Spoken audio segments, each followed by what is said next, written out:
Il y a Brazzaville. Et ça a dit que partout où j'allais, partout où je circulais, je m'étais rendu compte qu'il y avait que les chansons de Ferrego là qui jouaient. Je m'étais étonné.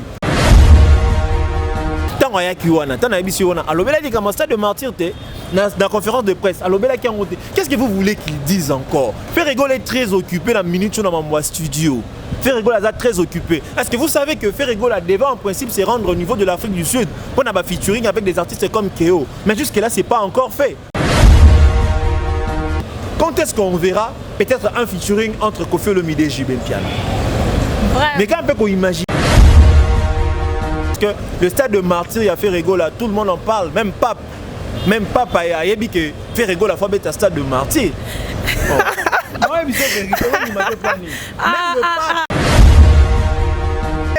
Ekoye bana. Ozanga boy bizarbi. Mais finalement ça c'est quoi ça? Nabi bon calmer dans l'entraînement. Natangola boy, surtout si quand on commence à côté la corniche parce que ni batera c'est ça que non rara. Oh, si tu veux te débarrasser de tous mes complexes, t'auras qu'une seule chose à faire. Accepte-moi comme je suis, pyromane. Donc qui fait rigoler à Zolobate. Mais Azana Oba Bengi, chargé de communication naïe. Oh Azali Laurent tendance. Nous le savons bien. Je suis sûr que tu as fait Oba Bengi ma communication. Bonne entreprise. Mon lobby entreprise est à la Ranani. Ils ont chargé de communication. Tu vois, ils sont des gens qui ont axe du mal. Bato bazali na axe du mal, nde bazo linga que conseil à stade de martyr à faire rigola parce qu'ils savent très bien que mutu oyo akoki ko dès ta concert il y a vrai on va tout tonner comme si mon les alliés fait rigola. Toi tu peux comprendre comment tu peux comprendre hier zo défendre toujours l'intérêt à axe du mal artiste na bango oyo abimisi formol album formol o asali na affiche na ye au moins ba mobali a tcheba vernis.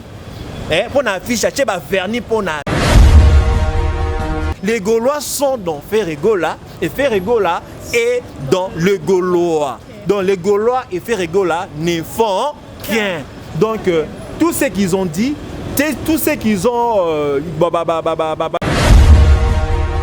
Avant, Ferregola est à stade de martyr, papa le dit non, je dois quitter le Vatican.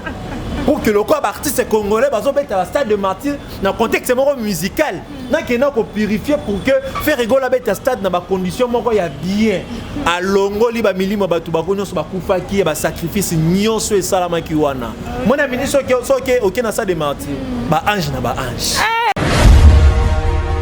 Bonsoir ma communauté congolaise. Ah ouais, ils apprennent bino na All Nation Store. Et pas ya maître Seti. Tozote kabilo rolia oyo nanga naye bisonyo surtout toliaka tozali awa na Tottenham L na numéro 121 High Cross Road postcode na N17 9NR sorry soko leki restaurant Deluxe Mana topé Deluxe Mana o leki muke pavement o mati kabiso o mona na sukawana ou soit so Wuti Bushcroft on a bis 23 230, 242, 76 et tellement cas juste à l'émotion d'Abisso Ao. Ou soit au Kitikara na underground il y a Tottenham L, Ndeobeto Makolo, quand on est au restaurant Deluxe, Soroye, au monde Abisso Ao. Tout ça va produire surtout, tout ça va carton surtout, Malangwa, Tilapia, Ngolo, Malwa, Soso, Makayabu, Pondu, bref, Bilo Ronio surtout Autosalango, en gros, comme en détail, Ezali. Puis, vendredi, bandeko tout oba musulman so bo sisi mosquée toza fonga mati souka ti retard ti ba 22h ti ba 23h dimanche bandeko na so ba Christo de ba chrétien toza awawa boya pebino toza zela bino so bo sisi ba church parking is free boya bo sali shopping na bino toza ba ti lisusu 22h delivery ezana link mo bo tozo share so rozwi link ango au cliquer au côté na kati ba produit dans surtout na kati fila basket na yo et puis au check out quand ning tout ça là na Amazon na Ticketmax na nyonso tout quand tout ça là au sami on a tout ça deux options tout ça delivery tout ça na pick up.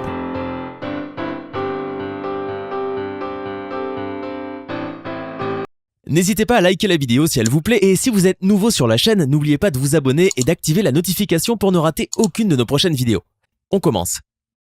Bonjour et bonsoir à vous chers internautes, tout dépend de l'heure à laquelle vous êtes et bienvenue à votre chaîne Bongaloudia TV dont je salue mon président, le tonton le plus frais, mignon, mon bal est bien, humble et puis élégant.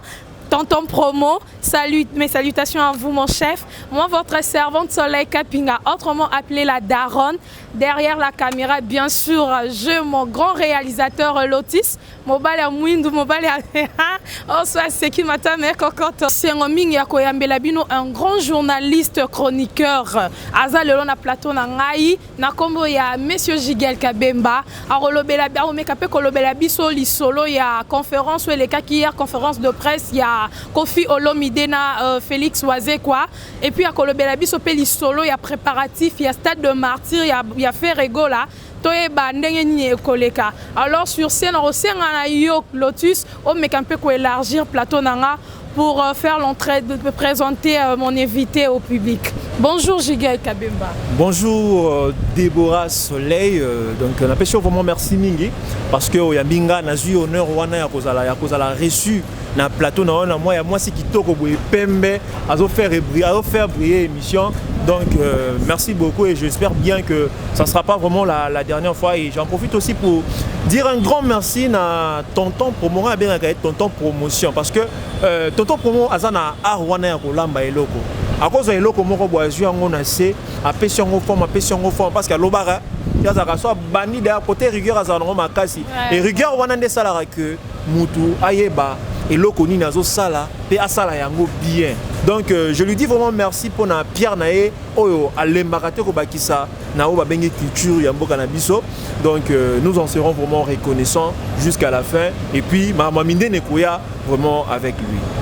Alors, Jigel Kabemba, Nangana Mekampe Kotuna Naeba, par rapport à la conférence de presse où les cas qui lobby à deux grandes légendes Nabiso et à Congo, comment est-ce que tu avais trouvé l'organisation et Zalaki Nengenini?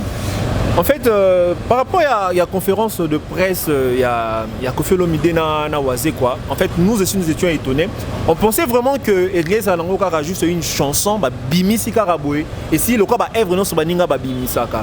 Mais notre grande surprise, pour une seule chanson au pur. Kofi Olomide na Félix Mukwa Bongo. Monaki qui est mieux pour eux de faire une conférence de presse, faire appel à des journalistes pour que balobela œuvre wana au pur on appelle na banner au consommer na yoki ango. Bon, c'est vraiment une œuvre de qualité, une œuvre vraiment qui vaut vraiment cette peine là. Il y a aussi une conférence de presse pour que tu vas poser dans nos questions parce que Félix Wazé quoi azali obengaka Moutaba Massessé, l'artiste Yabama Massessé. Kofi Olomide, c'est un artiste très intelligent, une légende de notre musique. Donc, Evre Naé, ils aura toujours apprécié voir ces deux artistes ensemble, vu tout ce qui s'était passé comme tiraillement. Les Lobango ensemble, Missé Libiso, Evre Wana, beaucoup ne s'attendaient pas et puis s'attendaient à une œuvre moro à qualité à bon côté, tu vois. Donc lors de la conférence de presse autoprena qui part, merci vraiment pour l'invitation à toute l'équipe. Il y a Kofi Olomide préféré qui est non Jigel Kabemba azalawana présent yo pour zala ki wana na Lotus Design. Donc considération là vraiment tout ce là qui nango vraiment makasi. Donc l'organisation s'était très bien passée. Organisé qui vraiment conférence wana de presse, c'est bien déjà le cadre. Hôtel du fleuve, hôtel du fleuve Congo. C'était déjà un très beau cadre et les journalistes qui très bien traités et puis organisation côté classe micro tout le monde était à l'aise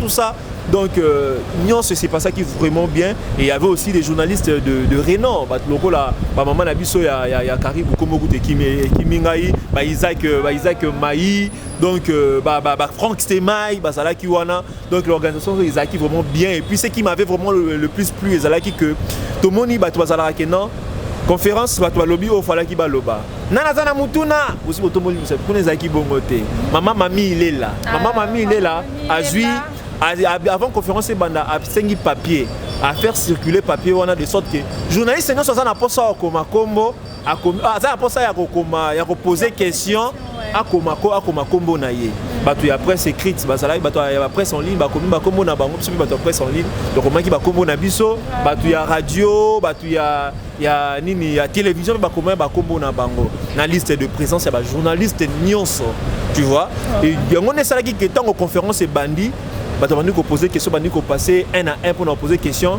il n'y avait pas de désordre.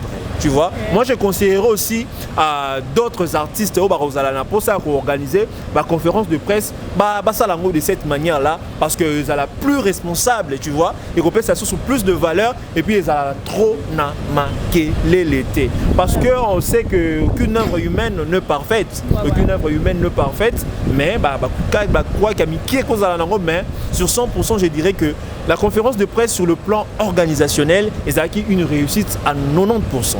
Donc je peux dire ça. Alors, Ndeko Jiguel, qu'est-ce que tu as pu retenir dans la conférence de presse sur les cas hier pour que tu aies vraiment le Mozinda Masolo Nabiso En fait, merci pour Namutuna. Je dirais ceci. Par rapport à la conférence de presse, moi j'ai retenu une leçon. La leçon est qu'on ne dit jamais na vie. Jamais été. On va comprendre. Peut-être pour Bolingo, tu peux renoncer dans le principe pour l'amour. Ton mon Jésus-Christ a renoncé à quitter pour l'amour, à quitter pour Nabiso. Tu peux dire que non, tu Satan ensemble, mais malgré toutes ces paroles, malgré les injures, malgré les tiraillements, aujourd'hui, réconciliation, il y a Koffi Olomide na wazé quoi et Pessibiso chance il y a qu'au savourer, il y a qu'au consommer œuvre de quoi au pur c'est pas dans haute pureté. En tout cas là c'est pas dans maca si je te dis. Vraiment. Et qu'est-ce que on peut comprendre par rapport il y a timing il y a Shona Bango hein durée à temps et puis apparemment ils ont tchatchoté et musique wana. Qu'est-ce que tu peux nous dire? En fait, par rapport à timing, moi je dirais que j'avais suivi les artistes Balobi que non, inspiration et les gars qui est belé. Tu vois, inspiration est vraiment et les gars qui est belé, puis les gars qui vraiment offrir à la population congolaise une œuvre de qualité, tu vois. Les gars qui va offrir à la population congolaise une œuvre de qualité et en même temps, c'était une occasion pour eux. Il y a par rapport il y a tendance il y a différentes séances, il y a studio, il y a réaliser ce qu'ils ont perdu comme temps n'a pas tiraillement. Parce que j'avais aussi posé une question là-dessus pour que Batika vraiment la population congolaise ait profité sur quoi la musique congolaise ait profité sur quoi on a deux artistes là. Depuis dans le passé, Wazekwa na Koffi Olomide Wazekwa écrivait des chansons pour Koffi Olomide et les chansons Koffi Wazekwa comme la Koffi Olomide et ça la chanson OOP culture congolaise et ça la nini et profitant na yango. Tu vois, et profitant na yango, mais tiraillement on a ce tiraillement on a ezwaki et c'est là que Congo est profité na deux voix on a été il y a ba légende na biso. Mais aujourd'hui, ces deux artistes réconciliés, oh voisé quoi moi solo baké Samsung na iPhone bah Sangani. Donc imaginer que Samsung na iPhone bah Sangani, donc il y aura vraiment des grandes choses qui vont se faire. Il y aura encore de grandes œuvres qui vont se faire. Mais tellement que ce sont des artistes, Balinga plus vendre plus le futur, Balinga qui plus vendre sur leur œuvre au pur, au œuvre au Basaliango. Pendant 9 minutes, il y a des journalistes qui ont posé des questions concernant proverbe mususu balobeli lobeli na kati ya banzembo. Tout le monde Koffi Olomide a meké un peu nuancé pour ça la différence entre aimer de tout son cœur et aimer de tout son corps. Il non, mais franchement, c'est fort. A expliqué yango. Moi, j'ai belé zaki na kati et nandenge différent parce que c'est une chanson plurirythmique. Zembo wana au pur, rythme zaki belé na tchatcho na souka lisusu ba préciser bien Koffi Olomide. Tchatcho. Tu vois? Au moment que quelque part une identité à Koffi Olomide. Nous avons vu des artistes au Balakisi vraiment que non, cette fois-ci on ne veut plus de polémiques entre nous deux. Nous avons entendu Oazé quoi nous dire que polémique entre Bango et qui plus provoqué par artistes, musiciens, orchestre na Bango. Départ, peut-être dans le moment où on a Oazé quoi ça qui passe à Joss Jenanaye, azo avancé très bien, azo ça la carrière moi qui toque on a cultura pays du coup puis au Bendier. Moi je sais que Naya boire Karabablo on est bien plus azuillé. Tu vois, air moro ça blesse. Au moins les autres retardés le quoi carrière moi avancement moro boy. Au moins c'est l'une des raisons et ça dit que moi tiraillement on a et ça. J'espère bien qu'aujourd'hui parce que musique et donc au de consomara ils vraiment le moro boy auto linara toujours ba bloka sikae ba kisamaka. Peut-être n'engé bazan na bango en bon terme boy. Ko faire le ndako za peine pour ça par exemple il y a service il y a Eclipse. Mais est-ce que ça que non ben Eclipse ça bien pourquoi bon vraiment non on a vraiment Eclipse vraiment il m'a bien ah bon vraiment bien est-ce que vraiment na combien a Eclipse ça tient ngamo voix vraiment na bord na wana vraiment ko ça vraiment kitoko pourquoi on bien ngani ni montre d'amour ça vraiment vraiment on a pas ça petit on a vraiment ça vraiment bien vous allez comprendre ne volanga na monique ça bien Eclipse que non kuna otela moi mon pas au nini monique ezala plus organisé et puis Rosala sont vraiment na ba problème té donc ce sont nos grands artistes il y a Mboka Oyo donc Torozela sous ma polémique qui était entre les deux et puis bah Èvre le roi bah au pire Kozala. D'ailleurs, voici qu'on le bien clairement que Tito Kende parce que ça n'a futur et ça n'a à venir, il aura une œuvre qu'il va intituler Lokuta. OK. Akoyemba ngo pona Koffi Olomide pour na kolakisa ba Lokuta Oyo Koffi Olomide azala nango victime.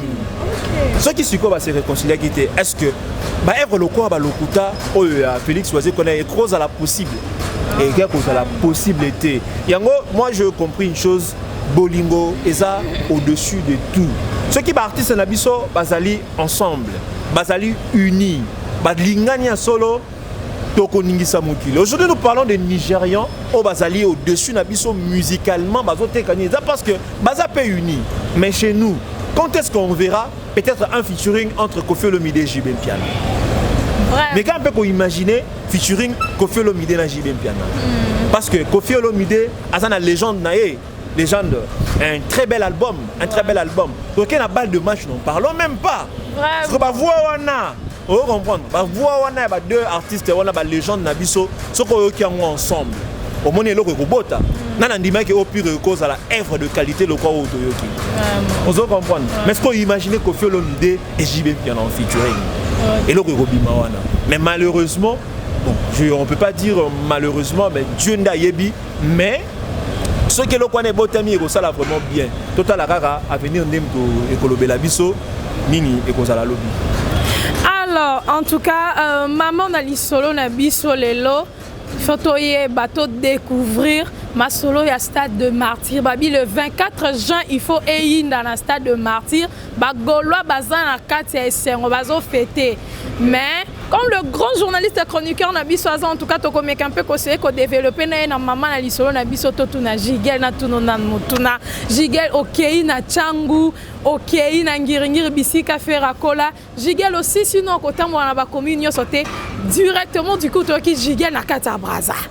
Mais Jigel, pourquoi kaka Brazzaville? Ville moussou qui te mboka moussou souteka Braza. Pourquoi Brazzaville? Ma chérie, on y a qui pour la Braza.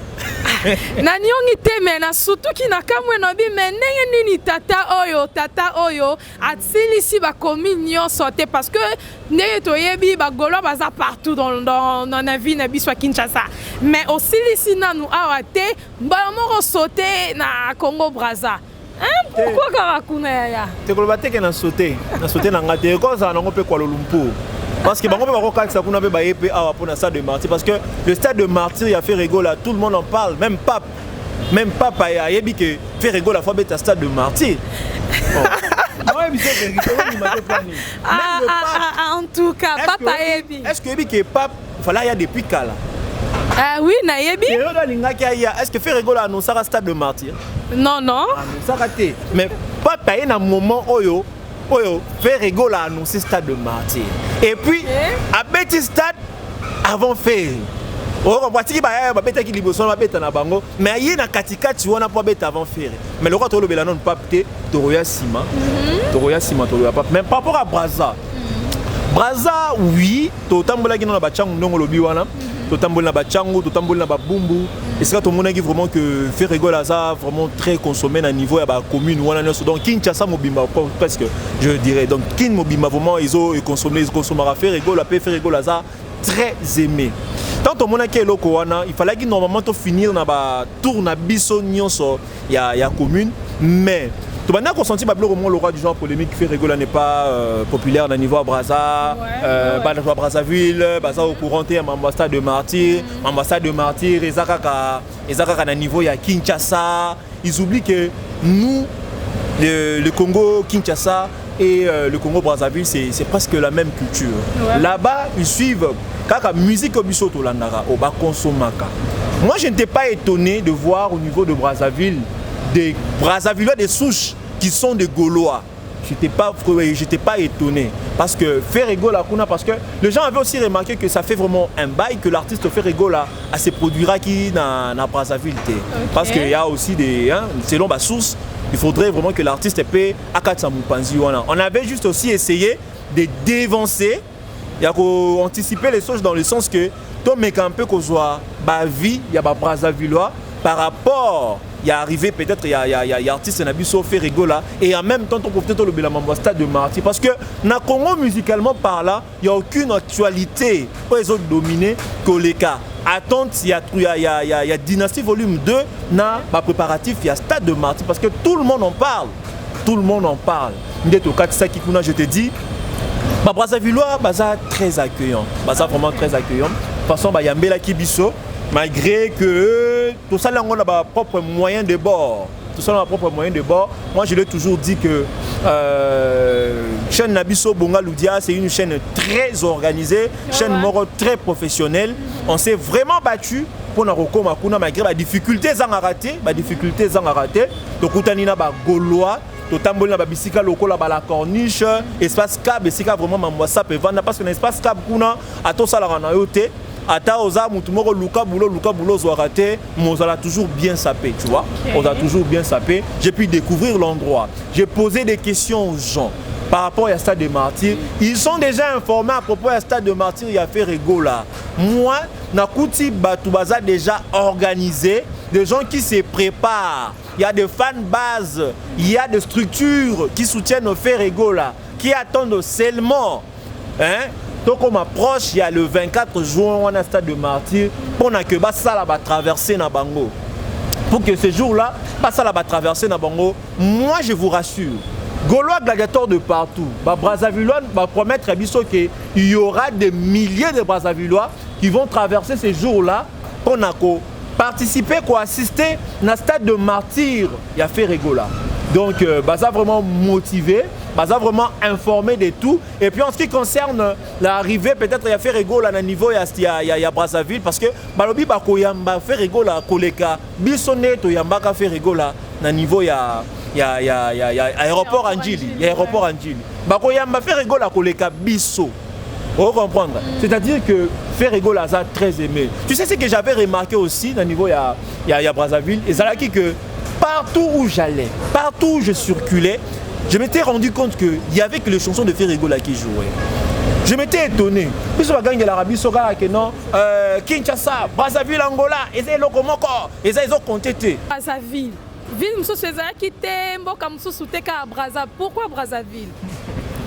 Ma chérie, on y a qui pour la Guinée Brazza. Nani ongi temena surtout ki na kamwe no bi menenge nini tata oyo atsilisi ba komi nyonso te parce que ndenge toyebi ba Gaulois baza partout dans la ville na biso Kinshasa mais aussi lisi nanu awa te ba moko sauter na Congo Brazza. Pourquoi karakuna ya? Te koloba te ke na sauter na ngate ko za na ngope Kuala Lumpur. Parce que le stade de Martyr, parce que le stade de Martyr, il a fait Ferregola, tout le monde en parle, même Pape a dit que Ferregola faut mettre un stade de Martyr. En tout cas, Pape a dit. Est-ce que Pape, il y a depuis Kala? Ah oui, Nayebi. Est-ce que Ferregola a annoncé un stade de Martyr? Non. Mais Pape a eu un moment où Ferregola a annoncé Stade de Martyr. Et puis, à Betty Stade, avant faire. Mais il y a un katika qui a pas avant faire. Mais le roi de l'Obélanon pas peut-être Toroya Sima. Mais par rapport à Brazza. Brazza, oui, Totambola qui n'a pas de chang non lobi wana. totambol na ba chango, totambol na ba bumbu. Et c'est là tout le monde qui vraiment que Ferrego Laza vraiment très consommé à niveau à la commune ou donc Kinshasa mobimba presque je dirais donc Kin mobimba vraiment ils ont consommé à Ferrego la Ferrego Laza très aimé. Tant au monde qui est loko wana, il fallait que normalement to finir na ba tour na biso nyonso ya commune mais tu vas consentir que le roi du genre polémique Ferrego n'est pas populaire à niveau à Brazza, à Brazzaville, au courant ambassade de martyrs, Ezaka à niveau à Kinshasa. Ils oublient que nous, le Congo Kinshasa et le Congo Brazzaville, c'est presque la même culture. Ouais. Là-bas, ils suivent la musique au bisoto landara, au Bakonsomaka. Moi, je n'étais pas étonné de voir au niveau de Brazzaville des Brazzavillois, des souches qui sont des Gaulois. Je n'étais pas étonné. Parce que Ferrego la Kuna, parce que les gens avaient aussi remarqué que ça fait vraiment un bail que l'artiste Ferrego là a ses produits qui dans Brazzaville. Okay. Parce qu'il y a aussi des. Hein, selon ma source, il faudrait vraiment que l'artiste paie à Katsamupanzi. On avait juste aussi essayé de dévancer, anticiper les choses dans le sens que ton mec un peu qu'on soit vie, il y a Brazzavillois par rapport. Il y a arrivé peut-être, il y a artiste Nabiso Ferrego là, et en même temps, on peut peut-être le stade de Marty. Parce que dans Congo, musicalement par là, il n'y a aucune actualité pour les autres dominés que les cas. Attente, il y a Dynastie volume 2, na préparatif, il y a stade de Marty. Parce que tout le monde en parle. Tout le monde en parle. Je te dis, Brazzavillois, très accueillant. Vraiment très accueillant. De toute façon, il y a Mbela Kibiso. Malgré que tout ça, on a nos propres moyens de bord. Tout ça, on a nos propres moyens de bord. Moi, je l'ai toujours dit que chaîne Nabiso Bonga Loudia, c'est une chaîne très organisée, chaîne moro très professionnelle. On s'est vraiment battu pour Naroko Makuna, malgré les difficultés à rater. Donc, Koutanina Gaulois. Totambol na babisika loko la corniche, espace cab, esika vraiment mamwasa pe vanda parce que l'espace cab kuna ato sala na yote. Ata oza mutumoko luka bulo zoarate, on a toujours bien sapé, tu vois. Okay. On a toujours bien sapé. J'ai pu découvrir l'endroit. J'ai posé des questions aux gens par rapport à Stade de Martyrs. Ils sont déjà informés à propos à Stade de Martyrs, il y a Ferrego là. Moi, Nakuti Batoubaza déjà organisé, des gens qui se préparent. Il y a des fan bases, il y a des structures qui soutiennent Ferrego là, qui attendent seulement. Hein? Donc on m'approche, il y a le 24 juin, on a un stade de martyrs, pour que ça va traverser na bango. Pour que ce jour-là, ça va traverser na bango. Moi je vous rassure, Gaulois gladiateurs de partout, Brazzavillois va promettre à Bisso qu'il y aura des milliers de Brazzavillois qui vont traverser ces jours-là pour participer, assister à stade de martyrs. Il y a Ferrego là. Donc, ça vraiment motivé, ça vraiment informé de tout. Et puis en ce qui concerne l'arrivée, peut-être il y a Ferrego là, à niveau, il y a Brazzaville, parce que Balobi Bakoyamba Ferrego là, Koleka, Bissonnet, Yambaka Ferrego là, à niveau, il y a aéroport Anjili, il y a aéroport Anjili. Bakoyamba Ferrego là, Koleka, Bisso. Vous comprendre? C'est-à-dire que Ferrego là, ça très aimé. Tu sais ce que j'avais remarqué aussi, à niveau, il y a Brazzaville, et ça là qui que partout où j'allais, partout où je circulais, je m'étais rendu compte qu'il n'y avait que les chansons de Ferrego là qui jouaient. Je m'étais étonné. Puis sur la gang de l'Arabie Saoudite, Kinshasa, Brazzaville, Angola, ils ont compté. Mais là-bas, ils ont joué, ils ont bétaté. Et puis, mon ami balé na moni. On va bétier qu'on a héritier, hein? Héritier n'a pas consommer, mais c'est plus Ferrego là. On les caboué, Zazou. Même pas le Ndombolo. Ndombolo ezate. Motonyo sa yebiko za yangai. Vous comprenez? Ok ne boy. Papi kake. Odambola boy. Ekoye bana. Ozonga boy. Bizorbi. Et puis finalement ça c'est quoi ça? Nabi bon calmer dans l'entraînement. Natambola boy. Surtout si quand on a commencé côté la corniche parce que ni batira c'est ça que non rara. Oh, si tu veux te débarrasser de tous mes complexes, t'auras qu'une seule chose à faire. Accepte-moi comme je suis, pyromane. Donc eza consommé na niveau moko. Et moi je le dis très souvent aux gens, j'ai toujours été fier de soutenir l'artiste local à Ferrego là. Parce que tu vois, à niveau à Brazzaville, j'avais voulu que le premier jour, parce que le premier jour, on a atteint un culotte, on a mon bras cassé, on a commis, mais le premier jour, il y a travail. j'avais préféré dans la polo et à ferré. On se comprend dans la polo et à ferré. Le fait c'est moi dans la polo et à ferré. Partout où j'ai circulé, Poto, Mungali, Tokei na la corniche. Tout près, il y a tout, il y a Ndemba. Si il y a des choses à prononcer bien. Tout le monde me regardait. Il y avait même des gens qui venaient vers moi. Okay. Oh, Ferrebola, Ferregola. Donc, c'est tout dans la question sur Ferregola, la Roya Jour Nini et tout ça, Bablo et Bongo. Comment le roi? J'étais chez moi. Parce que Bamona qui vraiment que Nazala qui moko na bango et puis Nabana ko incarner image à faire Ferregola juste car à partir à Polo na l'attaque et puis il faut le soutenir, il faut le préciser, j'étais en mission de service. J'étais en mission de service et c'est Polo wana ya Ferregola, shorts wana ya Ferregola de salaki ke ebele ba ya verangai pena za na facilité ba milieu lokola ba wenza mungali na ba wenza poto wana que dans na facilité à ko interviewer batu. Ok. Vous comprenez? Donc côté interview vraiment je te dis, c'était vraiment très facile parce que dans l'attaque short il y a Ferregola et Ferregola est vraiment aimé, Ferregola est vraiment apprécié. Brazzavillois baza impatient pour na bengi stade de martyr il y a Ferregola na qui tout monde a proposé qui nga ce qui possibilité rozala bazwa guichet mon billetterie bachango na niveau ya Brazzaville de sorte que bango basomba billet à partir à Brazza bakatisa mbala moko donc bozala peser voyage dans la Brazzaville et c'est pas ça qui vraiment très bien et c'est pas ça qui est vraiment très bien, j'étais vraiment à l'aise et on appelle vraiment un grand merci na tonton promo, on appelle vraiment un grand merci na tonton promo pour na ndenge azo continuer toujours pour apporter Pierre Naye na édifice de la culture congolaise malgré que ça qui n'a pas moyen de bord et c'était pas facile et j'en profite aussi pour dire aux gens beaucoup monter sur peut-être bomoni biso na Zambie.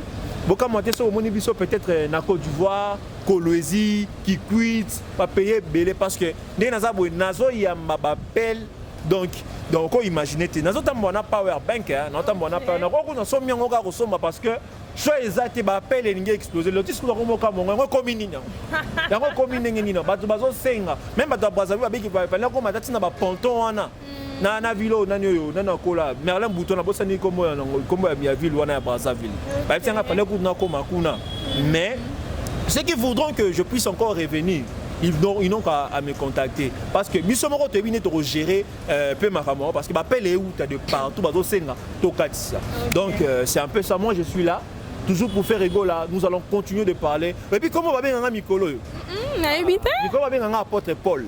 Sérieux? Apôtre Paul, nous avons un fondement. Nous avons déjà un fondement à niveau à Brazzaville. Nous avons un fondement à Kikwit, nous avons un Kolwezi, tout ça. Donc nous avons apôtre Paul. Nous avons une église, nous avons une liloba. Nous avons une évangélisation. Tu vois, j'évangélise.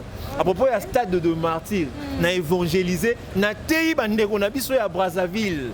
Natei bango liloba ya ferré balobi ke moi na nyonso sali goloa ou nyonso alingaka la belle mélodie bato ba mélomane ya belle mélodie bakoponaka Ferregola bakoya na stade de martyr à propos toujours payer à stade de martyr wana je sais pas si tu étais informé gouvernement sur l'état vraiment c'était makasi en ce qui concerne la capacité d'accueil.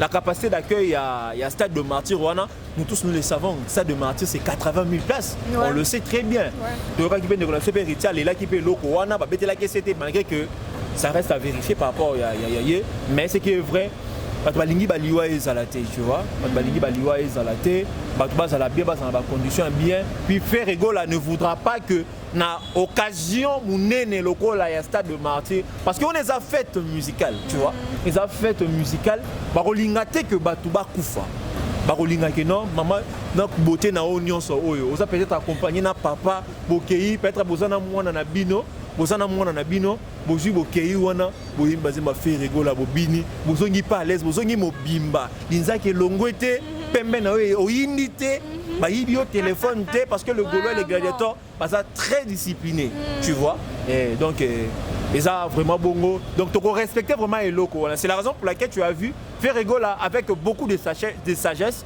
a voulu délocaliser le VIP à délocaliser le VIP pour nous retrouver au niveau, il y a chapiteau, il y a Pullman.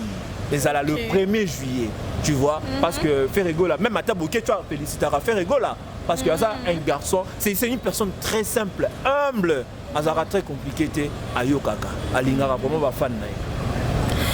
Toujours pour la Brazzaville, dites-nous un peu, est-ce que au Koutani a des difficultés, inconvénients, tout a été toujours dans le bon? En fait, je sais qu'il y a des difficultés et ça l'a quitté, je serais un menteur, mais la plus grande difficulté, nous rencontrons au plus au niveau il y a beach. Okay. Niveau beach, l'argent que j'avais prévu pour la traversée, na oyonga na kutana kina ya ngokuna et comme qui pesa o ba imprévu ça qui vraiment est belé. Pour moi la voyager na Magouya, j'ai un passeport, OK, ba betelinga ba nya ba laisser passer na kei mais ba biloko e botami kuna e belé donc na débourser qui vraiment de l'argent. Moi je pensais même que ça allait seulement se limiter ici na niveau ya biche na biso à Kinshasa. Tant on a qui na sali ba démarche, na sali mission na ngai na silisi na yango ndé tango nazozonga lisusu il fallait encore débourser de l'argent. Na niveau ya beach côté à Brazzaville, au katisi lisusu, il faut surtout débourser de l'argent. Tu vois? Donc ben imprévu vraiment ça qui. Mais là-bas bango ba jouer, te ba betate. Bazo betate et puis mutami balé na moni on va bêtier kuna eza héritier hein. Héritier na mo be bazo consommer mais c'est plus Ferregola. On les kaboué, Zazu. Même pas le ndombolo. Ndombolo ezate. Motonyo sa yebi ko za ya ngai. O comprendre. OK ne boy. Papi kake. Odambola boy, ekoye bana. Ozonga boy, bizorbi. Mais finalement ça c'est quoi ça? Nabi bon calmer dans l'entraînement. Natambola boy, surtout si quand on commence qui côté la corniche parce que ba ni terrasse c'est ça que non rara. Oh, si tu veux te débarrasser de tous mes complexes, t'auras qu'une seule chose à faire. Accepte-moi comme je suis, pyromane. Donc eza consommer na niveau moko. Et moi je le dis très souvent aux gens, j'ai toujours été fier d'avoir soutenir l'artiste le quoi Ferregola. Parce que tu vois, à niveau à Brazzaville, j'avais voulu que le premier jour, parce que le premier jour, on a atteint un kilote, on a mon bras cassé, mais le premier jour, il y a travail. J'avais préféré dans la polo, il y a ferré. On se comprend dans la polo, il y a ferré. Le fait, c'est moi dans la polo, il y a ferré. Partout où j'ai circulé. Poto, Mungali, Tokei, na la corniche. Tout près, il y a tout, il y a Ndemba. Si il y a une question à prononcer bien. Tout le monde me regardait. Il y avait même des gens qui venaient vers moi. Okay. Oh, Ferregola.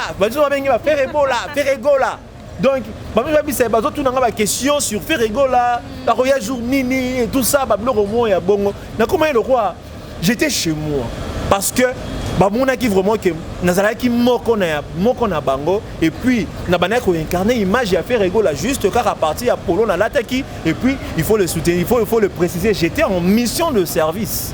J'étais en mission de service et c'est Polo wana ya Ferregola, shirts wana ya Ferregola, nde sala kike et belé ba vers ngai pena za na facilité c'est ba milieu lokola ba wenza mongali na ba wenza poto wana que dans na facilité à ko interviewer batu. Ok. Vous comprenez? Donc côté interview vraiment je te dis c'était vraiment très facile parce que dans l'attaque short il y a Ferregola et Ferregola est vraiment aimé, Ferregola est vraiment apprécié. Brazzavillois baza impatient pour na bengi stade de martyr il y a Ferregola. Na ki kutu moko a proposé ki nga ce qui possibilité rozala bazwa guichet mon billetterie bachango na niveau ya Brazzaville de sorte que bango basomba billet à partir à Brazza bakatisa mbala moko. Donc vous allez apaiser voyage dans la Brazzaville et c'est pas ça qui est vraiment très bien.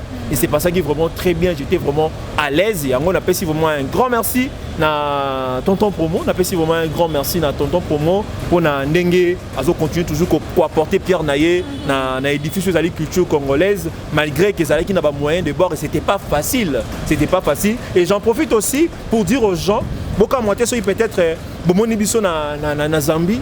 Boka moitié so bomoni biso peut-être na Côte d'Ivoire, Kolwezi, Kikwit, pas payer belé parce que des nazo yamba belle donc imaginez te nazotambola na power bank nazotambola na power nako na somi yango kaka kosomba parce que so eza te bappel elingi explosé le disque nakomoka mongo yango ekomi nini yango ekomi ndenge nini bato bazosenga même bato ya Brazzaville babiki bapena koma tati na baponton wana na vilo nani oyo nani akola Merlin Bouton na bosani kombo ya ville wana ya Brazzaville bafianga pale kuna koma kuna mais ceux qui voudront que je puisse encore revenir ils n'ont qu'à me contacter parce que biso moko te bine to gérer peu makambo parce que bappel est où de partout bazo senga to katisa donc c'est un peu ça. Moi je suis là toujours pour faire rigolo là, nous allons continuer de parler et puis comment va bien nga mikolo yo Mikolo va bien nga apôtre Paul. Sérieux? On a ça apôtre Paul nous autres chaba fondement. Na kena ko cha déjà ba fondement na niveau à Brazzaville. Donc no cha ba fondement na Kikwit, to rekene na Kolwezi. Tout ça, donc nous apôtre Paul, nous avons ça la musala ya ko taba église, ya ko te aliloba. Musala non ça va bien ngo musala ya évangélisation. Tu vois, j'évangélise à propos du stade de martyr, na évangéliser, na tei bande ko na biso ya Brazzaville, na tei bango liloba ya ferré. Balobi que moi na nyonso sali goloa. Vous nyonso alingaka la belle mélodie. Bato ba mélomane ya belle mélodie. Baroponaka faire rigolo à Baroya dans stade de martyr. À propos toujours payer à stade de martyr, je ne sais pas si toi aussi tu étais informé. Le gouvernement soviétique a vraiment c'était ma casse en ce qui concerne la capacité d'accueil. La capacité d'accueil à stade de martyr, nous tous nous le savons. Stade de martyr c'est 80 000 places. On le sait très bien. Donc qui peut négocier Ritial et là qui peut loko wana ba bete la c'était malgré que ça reste à vérifier par rapport mais ce qui est vrai. Bato balingi baliwa ezalate, tu vois. Bato balingi baliwa ezalate, bato bazala bien, bazala ba condition bien. Puis faire rigolo ne voudra pas que na occasion mounene lokola ya stade de martyr parce qu'on les a fêtes musicales, tu vois. Les a fêtes musicales, barolinga te que bato bakufa. Barolinga que non, maman na beauté na onion so oyo. Oza peut-être accompagné na papa, bokei, peut-être bozana mwana na bino. Bozana mwana na bino bozui bokei wana boyimba zema fe rigolo bobini bozongi pas à l'aise bozongi mobimba linzaki longwete pembe na oyindi te bayibi au téléphone te parce que le golo et les gladiateurs ça très discipliné tu vois et donc ils a vraiment bongo donc tu respecter vraiment eloko c'est la raison pour laquelle tu as vu faire rigolo avec beaucoup de sagesse a voulu délocaliser le VIP à délocaliser le VIP pour nous retrouver au niveau de chapiteau et Pullman. Mais à le 1er juillet, tu vois, parce que Ferregola, même à Tabouké, tu as félicité à Ferregola, parce que ça un garçon, c'est une personne très simple, humble, Azara très compliqué, à Yokaka, à Lingara, vraiment va fan. Toujours pour la Brazzaville, dites-nous un peu. Est-ce que au Koutani na difficulté, inconvénient, tout a été toujours dans le bon? En fait, ceux qui n'ont dit que la difficulté est à la quitter, je serais un menteur. Mais la plus grande difficulté, nous rencontrons au plus au niveau il y a beach. Okay. Niveau beach, l'argent que j'avais prévu pour la traversée, na oyonga na kutena kina ya ngokuna et comme qui pesa o imprévu ça qui vraiment est belé. Pour la voyager na Magouya, j'ai un passeport. Oh ok, bah betelinga banya ba laisser passer na kei mais babiloko e botami kuna e belé donc na débourser qui vraiment de l'argent. Moi je pensais même que ça allait seulement se limiter ici na niveau ya biche na biso à Kinshasa. Tant on a qui na sali ba démarche na sali mission na ngai na silisi na yango ndé tant on a zozonga lisusu il fallait encore débourser de l'argent. Na niveau ya beach côté à Brazzaville au cas ici il faut débourser de l'argent, tu vois. Donc imprévu vraiment ça qui est belé. Et heureusement, comme je le dis, Bonga Ludia c'est une chaîne organisée, une chaîne professionnelle. On avait toujours prévu quelque chose. On a su gérer Ndo Monique et c'est pas ça qui bongo. Donc ouais, vraiment les cas qui bien, ma difficulté vraiment ils allaient quitter. Maintenant, que pouvons-nous retenir na séjour na Union Sociale na Brazza? En fait, c'est simple. Ce que vous devez retenir est que Ferregola a très aimé na Brazzaville. Ferregola a très consommé na Brazzaville. Brazzavillois balobi bazo s'organiser sérieusement pour le stade de martyr il y a Ferregola. Bazali ko zela sérieusement. Dynastie volume 2, il y a Ferregola et en même temps basengi passer la bango guichet moko ya billetterie ya pour le stade de Martyr na kuna na Brazzaville, tu vois. Basomba déjà ba billet na bango kuna parce que bango bazana pour ça basombi bazana facilité ya ko traverser. Et la dernière chose au beaucoup retenu par rapport ya mission de service dans la Brazza, et ça que il y aura des milliers de gens, des milliers de Brazzavillois qui vont traverser juste pour nous assister, pour prendre part à la fête ya rumba, fête ya musique congolaise qui aura lieu le 24 juin 2023 avec l'artiste du moment, La Force et Grandeur. Ouais. Et puis j'ai fait Rigola le 24 juin, donc ça sera chaud. Donc au coup faut aller aux Angate. Alors, Apôtre Paul. Apôtre Paul. Oui. Apôtre Paul. Oza matata. Oui, c'est ce que je fais. Nicolas Benanga Apôtre Paul. Nicolas Benanga Apôtre Paul. Donc il y a un fondement. C'est-à-dire que dans la salle, déjà na salle Mukie, je me suis rendu compte que bato ba okanisa ke faire rigola stade de Martyr à la réussite té bazara ba haineux. Je me suis rendu compte que faire rigola zara na ba roboté, faire rigola zara vraiment na ba fan ya solo. Faire rigola zara na ba fan ya solo. Apôtre Paul Motuna ezotuna ma ezake, est-ce que réellement stade de Martyr ya fait rigola et kobetama? Oh, jusque là fait rigola n'en parle presque pas. Hein? OK. Question les autres qui s'engagent. Question les autres qui s'engagent. To banana. Fait rigola. Un artiste très sérieux, un artiste très bien organisé, un artiste très bien entouré. Depuis période azaki incarcéré. Fait rigola azaki en détention à niveau ya Europe. À niveau Europe, on a passé des moments très difficiles. Dans des moments très difficiles, on a pensé na ba Gaulois naie, on pensé na famille naie, on pensé na musique naie. Au moment où on stade de Martyr oyo, ce qu'on t'a dit bien, annonce moi comme Salamara déjà qui fait rigoler au bêta stade de Martyr déjà début 2017. OK. De voilà qu'est-ce que j'avais dit, tout ça au moins bongo, mais malheureusement et si m'a raté. Fait rigoler Zaka déjà dans projet à stade de Martyr depuis Kala. Peut-être le temps et ça là moins de fois. Maintenant on va kanga qui vous comprendre.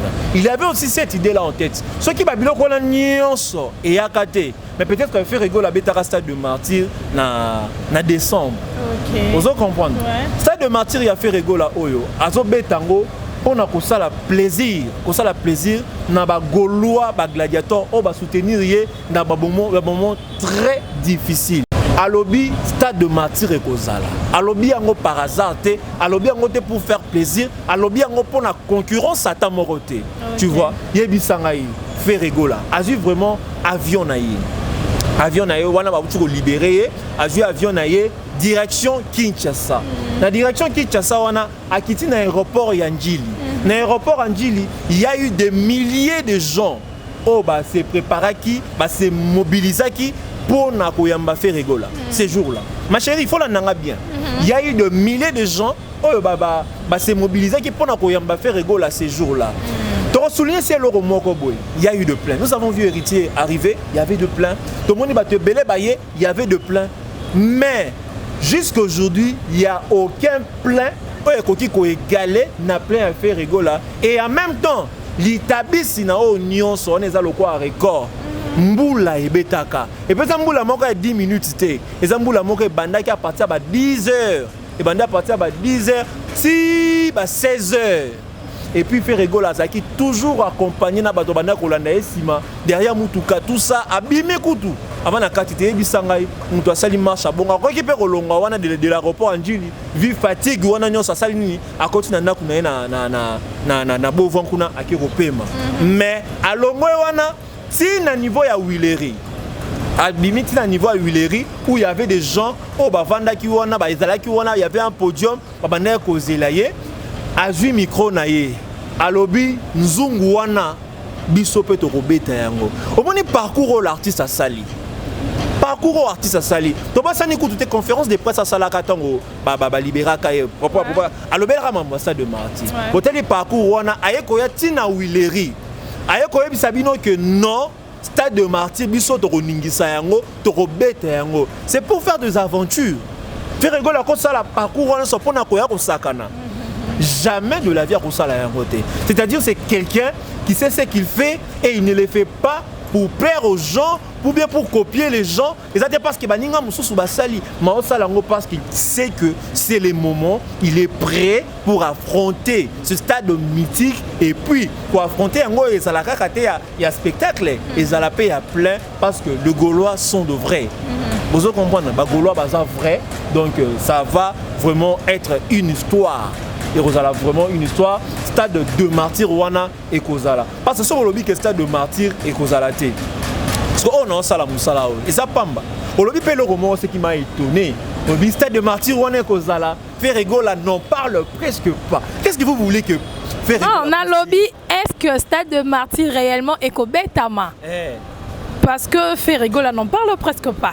Nous lingi nini tant ya kiwana tant na bisi wana alobela dit comme stade de martyr té dans la conférence de presse alobela ki ngote qu'est-ce que vous voulez qu'ils disent encore Ferregola est très occupé la minute sur dans studio Ferregola est très occupé est-ce que vous savez que Ferregola devait en principe se rendre au niveau de l'Afrique du Sud pour avoir featuring avec des artistes comme Keo mais jusque là c'est pas encore fait pourquoi parce que il est vraiment concentré dans Dynastie parce que Dynastie faut bien le 3 sauf imprévu, il faut le barango, sauf imprévu parce que Dynastie a œuvre à Ferregola, c'est lui qui gère cela. Il est en complicité na Sony Music. Pour ça comprendre. Il y a vraiment na complicité il y a Sony Music. Ce qui fait Ferregola azo lobate. Mais azana oba bengi chargé de communication na yé. Oh azali Laurent tendance. Nous le savons bien. Je suis sûr que tu as fait oba bengi ma communication. Bonne entreprise, mon lobeli entreprise des alaranani. Ils sont chargés de communication. Structure nyonso mutolobela rango, ils sont chargés de communication. Est-ce que dans mon noko ya chargé de communication na biso o azali compétente le quoi Laura tendance bébé que stade de martyr ko salaté. Ce qui bola na bien, azo préciser azo pesa ba détail nyonso, elle est vraiment méticuleuse. Azo pesa ba détail nyonso comme il le faut et à moins que ozala moi je n'aime pas insulter et diminuer les gens mais nous avons la facilité à comprendre yango stade de martyr à Ferregola et Kozala et puis aux jours à venir nous avons un coordonnateur il y a organisation il y a stade de martyr et puis tonton promo pe bazali wana po ngala benga tonton promotion côté promotion ça m'a vraiment bien donc Gaulois gladiateur voilà la PA Pongi à Kimia pour remonter que maramba bien vraiment et Kozala. Mais qu'est-ce que vous rassure que Stade Zouana et Kozala le 24 juin?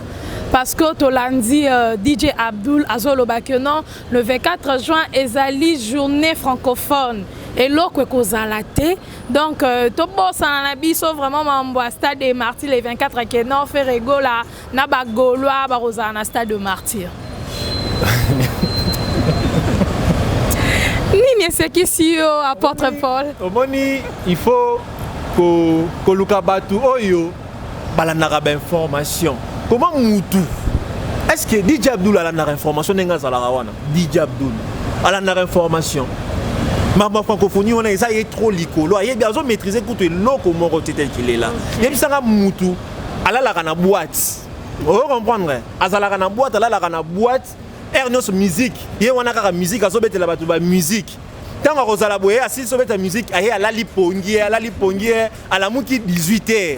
Après azongi sous na boîte. Ce qui a sali moi distraction kieza eza téléphone na Facebook. Quand est-ce qu'il aura le temps de suivre les informations? Maman moi ça m'étonne vraiment ya ko zo ba proposer si ba DJ Abdul Boya na ngona na plateau oyo parce que tu vois, moi, on est très respectueux. Nous, tout ça, on n'aime pas vraiment trop qu'on quitte ça. Tu vois, ils sont des gens qui ont accès du mal. Accès du mal, que conseil à stade de martyr à Ferregola, parce qu'ils savent très bien que Moutou a bêta concert il y a vrai on va tonner comme si mon les alliés fait rigoler. Toi tu peux comprendre comment tu peux comprendre hier ils défendre toujours l'intérêt à axe du mal artiste na bango oyo abimisi formol album formol o asali na affiche na ye au moins ba mobali a tcheba vernis pour na affiche a tcheba vernis pour na affiche o comprendre na lo ba bien na botala ki affiche wana a tcheba vernis tu dis que le col a verni boy album oyo et la grave mais tout le monde est terrain et l'autre mon côté tout le monde est l'autre mon côté album est pumbwe et limwe na buzz ya maniqué album donc un album de 34 de plus de 30 titres. Vous comprendre accompagné l'album sous 14 titres boy ñoo sonné limwe na buzz ils sont incapables de faire la promotion il y a œuvre na bango mais buzz moko créé par maniqué un analyste il y a bango moko pe mais effacer actualité album na bango makasi ce que yebisanga isikoyo masola bongo yo betelanga poani masola bongo betelanga poani parce que badloko DJ on ozotangilanga ce sont déjà des gens ba somba militer pour que même ma œuvre Dynastie volume 1 a fait rigoler bétaté. Moi j'ai déjà été na moko ya espace bongo ba jouer zo boya stade nanyo Dynastie beta to sala demande to vana ba ya que non ba la biso Dynastie oh machine eza na problème par réseau beleti ba beta Dynastie ma préférée machine eza na problème ba beta son il y a artiste na bango mais na téléphone ba l'exa son na téléphone. Imagine des gens corrompus juste pour que ba étouffer carrière ya baninga. Tu vois, ba étouffer carrière moninga. Ba tu vois la grandeur de Ferrego là. C'est la raison pour laquelle bazo militer na ba moyen nyonso. Bazo somba ba analyste, bazo laisse bango ba mbongo pour que jour et nuit ba bandaka ko finga Ferrego la ko diminuer ka dynastie parce que ba dit que leur concurrent direct, le concurrent o ya ko ki ko effacer ba kosa le kana bango. Ba mensonge na bango c'est Ferrego là tu vois et donc ba s'occuper nanou na ba album na bango au leader na bango pa kola verni na affiche au comprendre au lieu ba s'occuper na stade de martyr na biso tu vois stade de martyr ya Ferrego les ya bango te ya biso ezala bato ba ko bimisa ba mbongo yo mo landaki ba belema na sali il y a des gens qui promettent même que non ceux qui ils attendent 10 000 euros foot ceux qui ils attendent 15 000 euros foot parce que moi je le dis il y a des Gaulois et des gladiateurs qui sont prêts à tout pour que stade de martyr wana ezala ba tout coup bazo proposer nga à côté tana fusée tout ça ba biloko moya bongo ba toza na posa ko ta fusée ba misu ba s'organiser même temps que nous tout na déjà ba pris à ba avion moya lo bezate ya moya ko lo ba ezate certaines choses déjà d'ordre stratégique tu vois ça serait pas mieux pour nous ya ko luka ko étaler yango awa ya ko étaler yango mais ce qui est vrai Ferrego la Rosa l'entraîne dans stade de martyr loko la batunion sauté et Rosa la vraiment spécial parce que Ferrego la a yoka vraiment battu donc c'est un peu ça quand ndenge na kolandela na maloba na yo na aligné ya ordre stratégique tomoni baninga basala ba affiche mais bino tozomona ba affiche te tozo comprendre te hein aligné lo banini eza nini au juste peut-être tout ça la affiche tout ça la pas affiche mais aujourd'hui 25 105 000 hein ba bassin ba maman to komi kaka ke non ba bassin na bango wana ke non Ferrego en concert paf 5 000 francs oh nini bo le 24 juin ba maman na sotan ba otambo na ba mesa na bango ba otambo na ba table na bango to ba tiba mini na ba mesa wana et ça déjà publicité mobimate parce que ba ça la ba fiche pour na rosa la publicité wana eza publicité te. Est-ce que tu penses que ceux qui te ça la bonne qui ko ça la pété que ba te belé ba ça l'intéressé ba ça la peut informer que Ferrego la bête à ça de martyr te. On les a pas faux débat. Ba maman na faux débat. Mais ce qui est vrai c'est quoi? Ferrego la pour une affiche, vous voyez bien qu'il y a ça comment on appelle ça, ça trop concentré dans niveau il y a studio parce que album il faut bima. Bah toi aussi là vraiment Dynastie volume 2 impatiemment et il bosse là-dessus et puis Sony Music Azo Zela Yango. Tolinga Ferrego la katanon basuki tu vois. Pour mona zana basuki belé à katinon basuki à bongisi vraiment bien. Je sais que moi Ferrego la paye à Sika. Tu vois, il y a 2023 Ferrego la version 2023 de ça la photo il y a bien les sous au mona qui to revango to tchatcha na ba affiche et ça la vraiment bien. Ce qui est vrai, nous sommes organisés. OK. Toyo Karabatu, tozola la pongité, tozo bosser. Ceux qui va bien aux États-Unis dans minute sur que nous ça la promotion un stade de martyr je le ferai. OK. Vous comprendre pour Ferrego là. Les gladiateurs, les Gaulois tout ça, baza capable de beaucoup de choses. Okay. Vous comprendre, baza capable de beaucoup de choses. Bato bazo bundana vraiment au monde que mamwe ça la bien bien ça que aux jours à venir il y aura un coordonnateur. Il y a mamwe Etali organisation, il y a stade de martyr.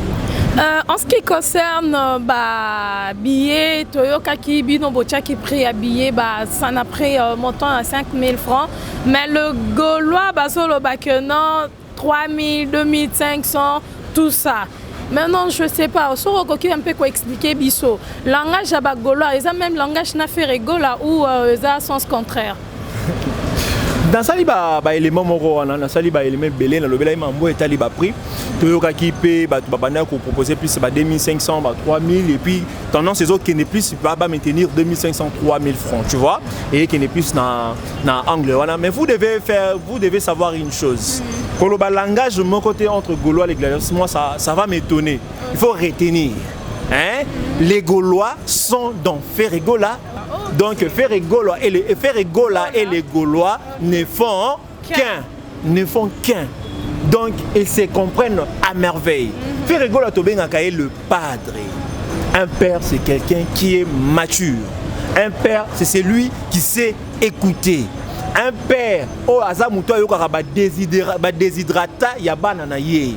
Tu vois, bagolo baza lokwa banana ye. Bagolo baza ba fan na ye. Itanga siko so faire yoki bagolo ta yoka banani. Akoyoka banana lobby hein. Les Gaulois sont dans Ferregola et Ferregola est dans le Gaulois. Donc les Gaulois et Ferregola ne font qu'un. Donc tout ce qu'ils ont dit, tout ce qu'ils ont lobby comme déshydratant dans Bango, ils ont pris en considération. Donc, les choses seront vraiment très bien faites et ils seront vraiment dans la joie parce qu'ils ont un leader égoïste, on a un stade de martyreté. On a un stade de martyreté, on a vraiment la kimia, les choses vont se passer vraiment très bien. Aujourd'hui, que Mikolo commis.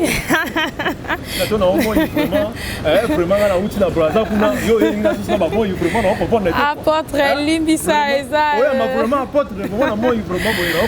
Apôtre Eza climat la biso ya Congo to mesa nango to lingango ka bongo. Apôtre to délocaliser plateau pour na moi en tout cas moi na biso à Congo par moyen.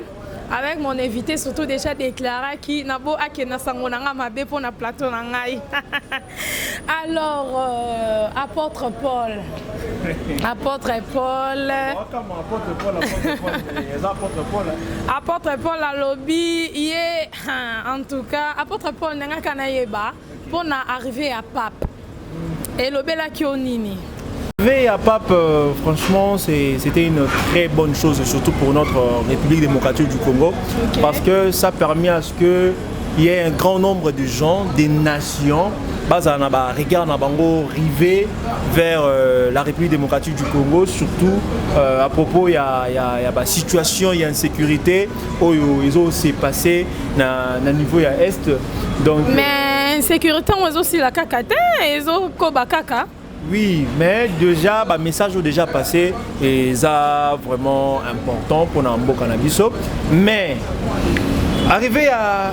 Il n'y a pas parce que dans un contexte musical, on n'est pas dans un contexte politique. Ouais. Parce que nous ne venons pas ici pour parler de la politique. Parce que et ça, moi, c'est vraiment reconnaissant. C'est ça.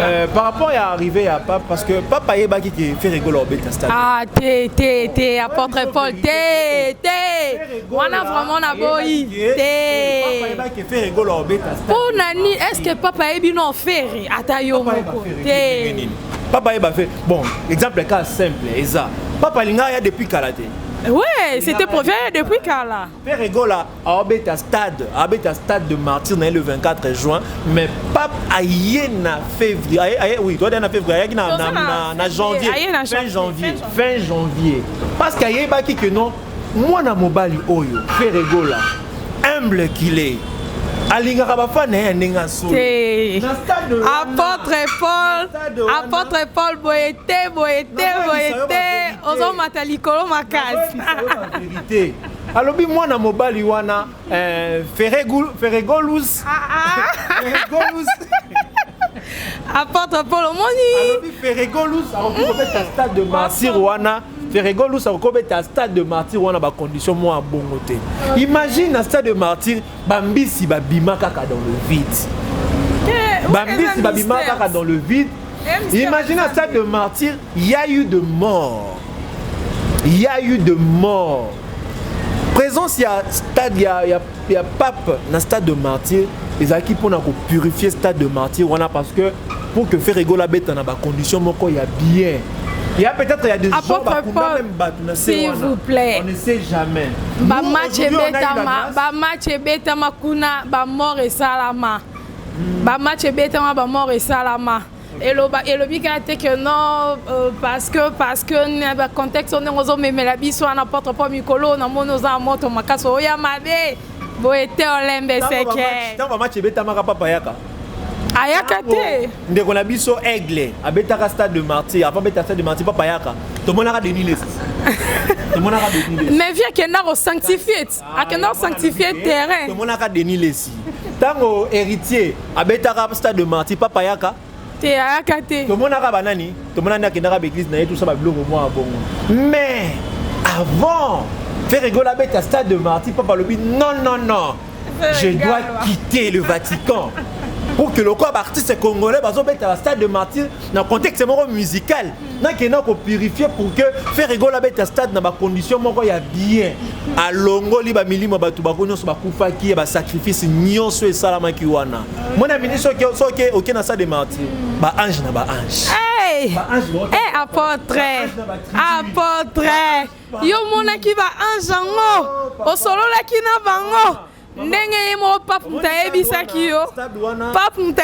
kiyo bozo mone. Abonnez-vous massivement na Bonga Ludia TV en tout cas. Apporte bomingai moyen o comprendre ngo ezate biso pene tozoyana tokochape biloko na biso na kati wana biloko nini borocha na kati okomate ozokomate tokocha biloko na biso babiloko wana nde osala vraiment que makambo abebeta manasa de martyr kasi biloko ni poyo lobi ka da balongo papa yaki te kaso bi balongo me bino bocha nini yango na lobi papa yaki te papa yaki biso pe tokocha biloko na biso eza matata na biso mutu akokufa te tokokufa te mabe kozala te eloko moko ya mindo to nini kozala te tout va se passer na merveille et puis ndenge bokotaki eza pe ndenge bokozonga. Qu'est-ce qui prouve ouais. Vraiment, je dirais que Ferrigola, c'est un artiste très bien organisé. Les Gaulois, ils sont de fans de mélomanes Oyo Bazali disciplinés. Baza vraiment disciplinés. Non, il y a des indisciplinés aussi. Il y a des indisciplinés. Il y a des messages qui passent pour que les Gaulois, Baza indisciplinés, selon Baza indisciplinés, va comprendre réellement que dans un contexte mokoboye, il faudrait te vendre une très bonne image, une très belle image et artiste Nabiso. Dans un local baninga mususu te oyo baza na concert ya stade de martyr baye ba bouquignon so te na boy na polémique na plateau la ngai mutabuka kelo kuna azate poto ebi kelo esalama ki avait eu de mort mais et bukana ki esala ki toyoka kangote te na boy loba yo moni ko loba la ligne na ngap débat te la bo fo débat c'est si prochainement sur la télévision ko tala ngona position boye te faut ça la ochango so ochango boye o comprendre mamudo zoloba babuka ki babiloko o esala ki même que ba gouvernement a limité nombre ya bato ezala ka limité par rapport à la capacité d'accueil il y a stade de martyr. Aujourd'hui, beaucoup en souffrent. Ferrigola a dû peut-être délocaliser le VIP à cause de cela. Aligné qu'on dépassait 80 000 unités parce que aligné désordre zala, tout ça c'est à cause de concert les cas qui wana. Quand on est populaire, il faut aussi être organisé et discipliné. Et là, le stade de martyr, ils ont bijou na biso. Ils ont parmi les meilleurs stades, les grands stades, il y a Afrique Awa. Ça c'est une vérité. Ils ont parmi les meilleurs, il faut qu'on batte la yango. Faire rigoler l'ingate dans zela na yeba yo kababuka kelo comment babongisaki.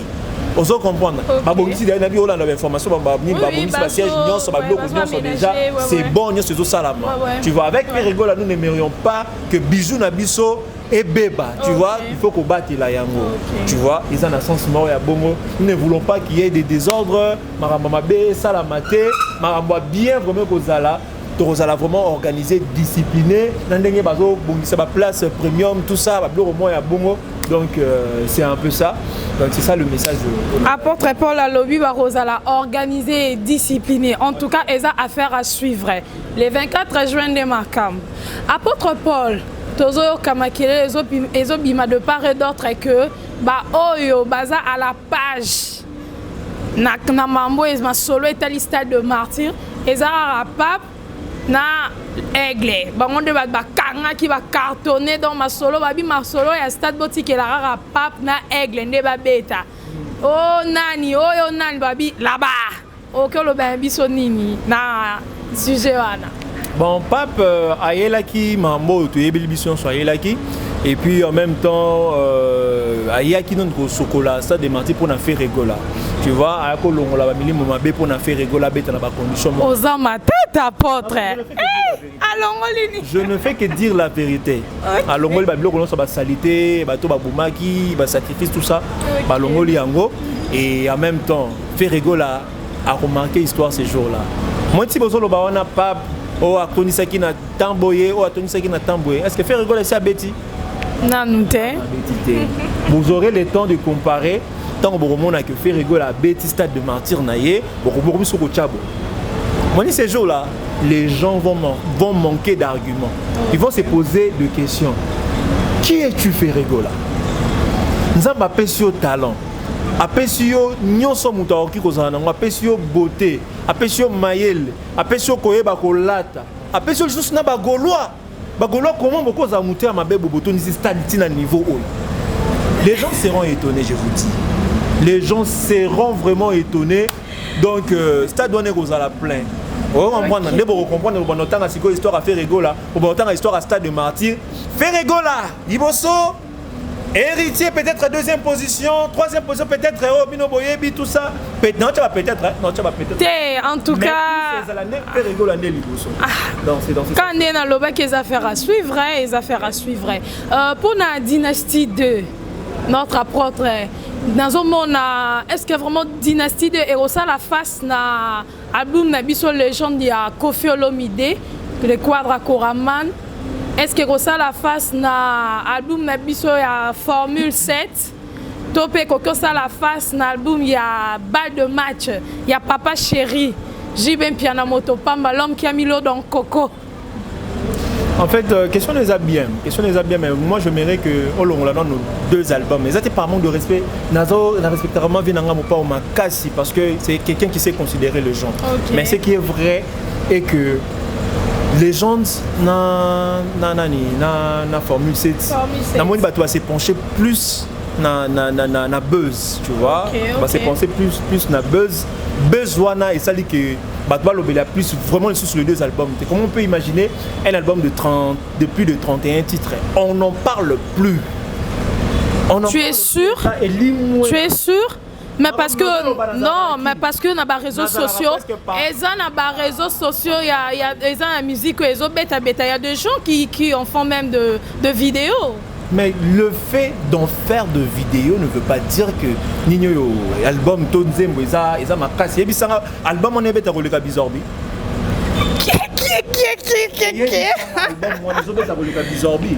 En tout cas, n'a évité, hein? N'a évité. Veut dire que n'a évité. Mais n'a yoka, Formule 7 en tout cas, coup de chapeau aigle, ils ont bêta lango. Ils ont bêta. Comment on peut comprendre Bizorbi en single? Ok. Oh, ils ont valeur à milliards de vues de challenge au niveau de TikTok. Et album qui a plus de 31 titres. Ils ont au Qatar qui a 1 milliard, il n'y a pas maté. Ok, on a vérifié. Ils sont vérifiables. Il y a un album Nini, ça dit que de challenge na Nini lokola bizarre. Il y a un album Nini. En tout cas, c'est un single, je le dis, nous avons à la mort quand on balai c'est peut-être dans Nzembo morobo. Il y a interdit de sur la terrasse habite en Nzembo. Il y a interdit il était. Il y a un zano bina bizarbité. Nanda kuna bino kuna ba bande kuna bina bizarbité. Ba voisin, ba bina bizarbité. Ba tout autour de ton promo. Remerciement et belé. Je salue mon pasteur Félix Zoubou, un homme petit, ma costaud, l'homme de feu, na madame Naye Benichi Zoubou. Je salue ma grande sœur chérie Queen Lina Kazadi. Bambote Noé Bélé, bisous na fondation Nayo Queen Lina Kazadi et qui est toujours liboso. Je salue mon habilleuse Kati Bidouaya, Bidos, nalinga mimi ko benge Bidos. Yem ta sala ki pona bête moi ba forme ezala. Je salue tout le monde. Bisous, bye.